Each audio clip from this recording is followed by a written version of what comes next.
Are you searching for information on seat depth adjustment but just can't find what you're looking for? Stick around. I'm about to cover everything you need to know about seat depth adjustment.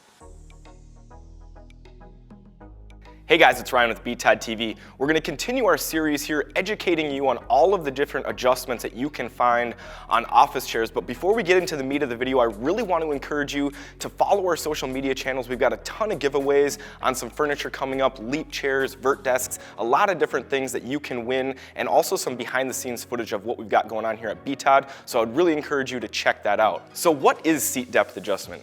Seat depth adjustment simply gives you the ability to make the seat on your office chair narrower or deeper depending on your height.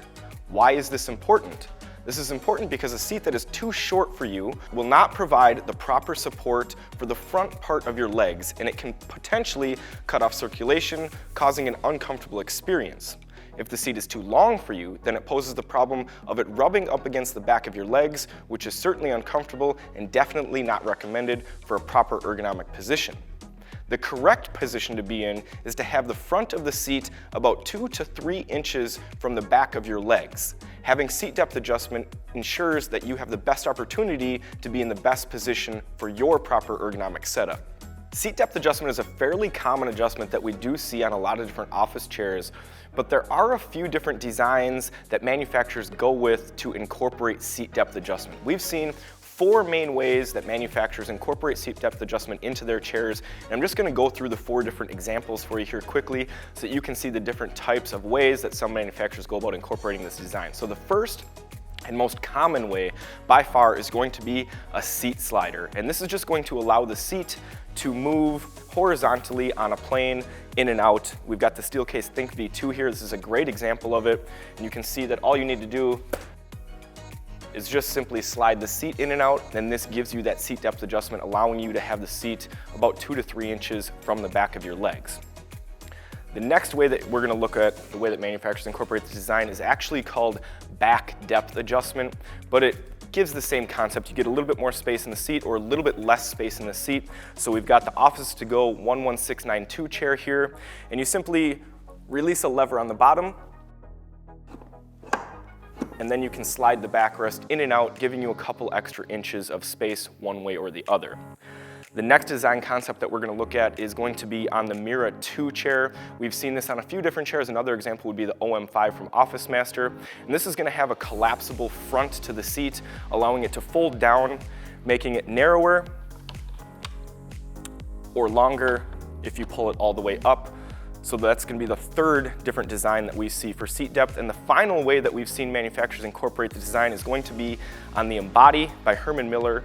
And this is actually the only chair that we have seen this design on. And it actually requires you to get into the chair to show it.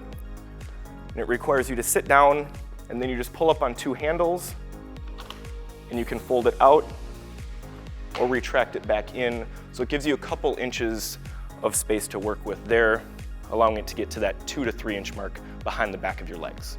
Now that we've gone over the 4 most common ways that manufacturers incorporate seat depth adjustment into their chairs, I just wanted to go through a few different ways that you engage these different functions, because they're not all the same, and some of our customers have a little bit of a trouble finding which lever will actually make the depth adjust on their chair. So the most common way that we see the adjustment engaged is going to be with a simple paddle, almost always underneath the chair. So we've got 2 examples of this here, one with the BTOD Akir chair and another with the Steelcase Leap. The Akir has a slightly larger paddle, but both chairs function very similarly. You just pull the paddle up and it will release the lock on the seat, allowing it to move in and out. Releasing the paddle or the lever will lock it back into position. The next way that we're going to look at that manufacturers choose to engage the seat depth adjustment is going to be a bar underneath the front of the seat. So I've got 2 examples of that here.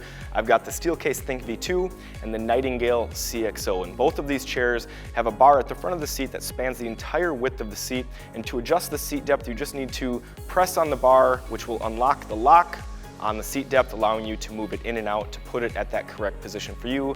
Releasing the bar will lock the seat back in place.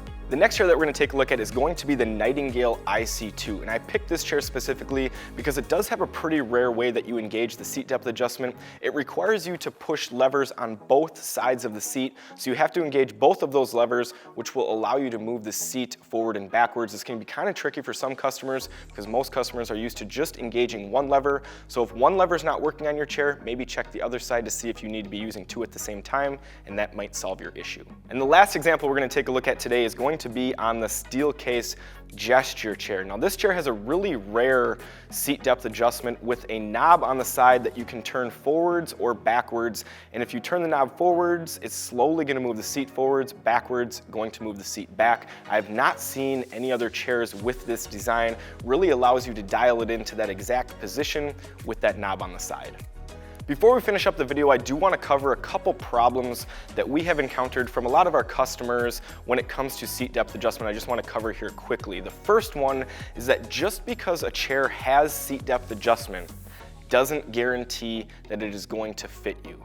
I have two examples here to highlight that. I'm a very average size person, 5'8", 5'9", about 180 pounds. We're gonna look at two chairs here that do not fit me even though they have seat depth adjustment. The first one here is going to be the BTOD Bantam. So I'll show you here.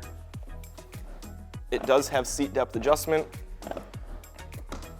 but even when I max out the seat depth adjustment and I sit down in the chair, you can see that the seat is much too small for me. There's a big gap here between my legs, longer than 2 inches, definitely not an ergonomic posture for me. So this chair, even though it has seat depth adjustment, is not gonna fit me. Now when we go over to the Affirm, another standard size office chair, this is gonna have the opposite problem. So big seat depth range, but even at the smallest setting, it is too deep for me. You can see that the chair hits the back of my legs. This is gonna be an uncomfortable experience in the long run, certainly not the best fit for me. So just because the chair that you're considering has seat depth adjustment does not guarantee it's going to fit you. Check those dimensions, do some measuring, ensure the chair is gonna be a proper fit for you before you make that purchase. And the last potential issue that I want to highlight is going to be something that is specific to chairs with seat sliders. This is not going to affect chairs with flexible fronts or retractable fronts or back depth adjustment. This is specific to chairs with a sliding seat on a horizontal plane. Some chairs will have more movement in the seat than others, but most chairs will have some type of movement. The reason for this is that in order to have the seat be able to slide back and forth, there needs to be some type of extra tolerance, wiggle room, allowing the seat to move. And what you get with that is even when the seat is in a locked position, there's going to be some wiggle and there's going to be some play. A lot of people think that this is a design flaw and they think that something is wrong with their chair. This is how the chair is supposed to be. This is a very high-end chair. A steel case Leap chair sells for over $1,000 new, and this chair does have some wiggle in the seat. That is by design. It's almost unavoidable with a sliding seat design, and you're gonna find that with most sliding seats. And that's gonna wrap up our video on seat depth adjustment. If there's anything that I didn't cover that you still have questions on, make sure to leave a comment below and we'll do our best to get that answered for you.